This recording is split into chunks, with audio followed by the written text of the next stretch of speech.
Quelques mètres plus loin se trouve le mari de cette femme, l'un des responsables de la secte. Nous sommes une communauté paisible. On ne se mêle pas des affaires des autres. On respecte les lois, on est polygame. Qu'est-ce que vous nous voulez?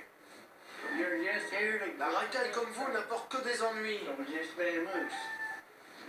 Ah, le monde extérieur, le monde extérieur.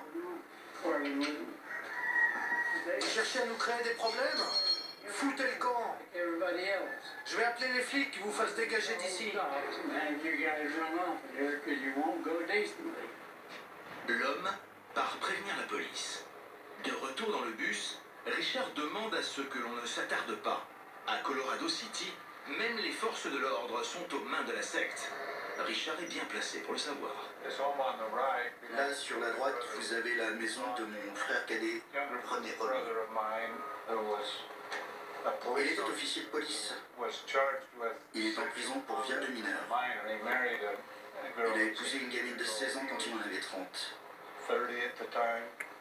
C'était l'une de ses 3 femmes. Les mariages avec des filles mineures ont cessé. Ou alors ils sont devenus très clandestins et secrets depuis que le gourou est en prison.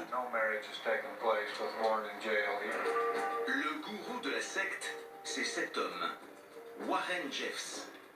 Il est actuellement en détention pour avoir célébré des mariages de mineurs. Ses adeptes attendent sa sortie de prison pour procéder à de nouvelles unions.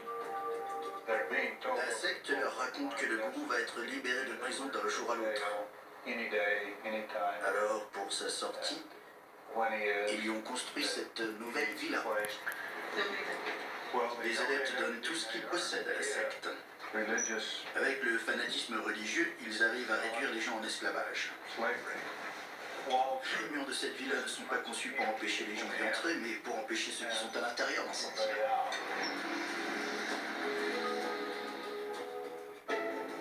Mais les choses ne s'arrêtent pas là. D'après d'anciens adeptes, Jeffs aurait eu jusqu'à 70 femmes. Ainsi, lors d'une perquisition à son domicile, le FBI découvre des albums de photos compromettantes.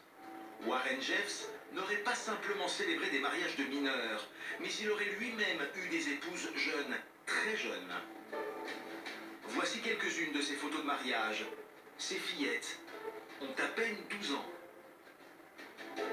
Condamné pour polygamie et viol sur mineurs, il allait écoper d'une peine de prison à perpétuité.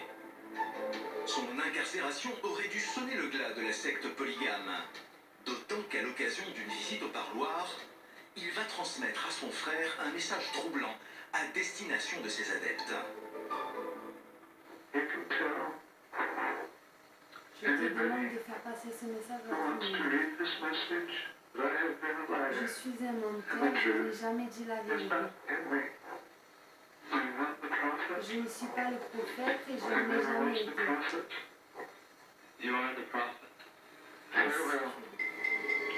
Mais quelques semaines plus tard, Warren Jeffs se rétracte. Il affirme avoir prononcé ces paroles sous la contrainte. Et contre toute attente, dans son fief de Colorado City, la foi de ses 10 000 fidèles reste inébranlable.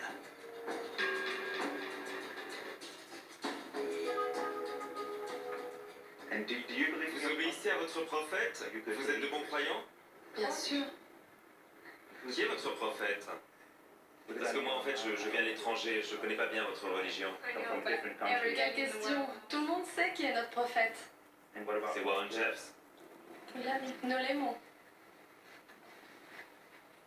Vous l'aimez?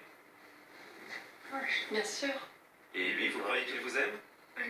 Bien sûr qu'il nous aime. Une emprise mentale absolue. Manifestement, depuis sa cellule, Warren Jeffs dirige la secte d'une main de fer. Difficile alors de pouvoir s'en échapper. Cette jeune femme a pourtant trouvé le courage de partir. Après des années de souffrance, Elissa a porté plainte contre celui qu'elle considérait jusque-là comme son prophète. Dans son armoire, elle garde un souvenir douloureux. Cette robe de mariage. Quand je me suis regardée dans le miroir avec cette robe, j'avais l'impression de me préparer à mes funérailles plutôt qu'à mon mariage. Alors qu'elle n'a que 14 ans, elle est mariée de force à son propre cousin de 19 ans.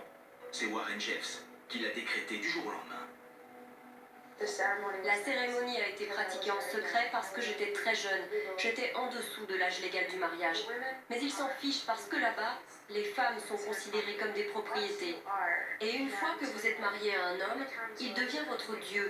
C'est lui qui décide de tout dans votre vie. Vous devez vous soumettre et être une femme parfaite. Elissa n'avait aucun accès au monde extérieur. Pas de télévision, pas de journaux. Une éducation rudimentaire basée sur la religion.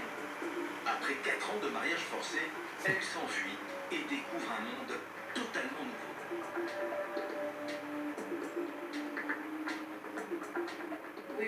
Là-bas, on n'a pas le droit de se maquiller. Ils considèrent ça comme un signe du diable. On n'a pas le droit de se couper les cheveux non plus.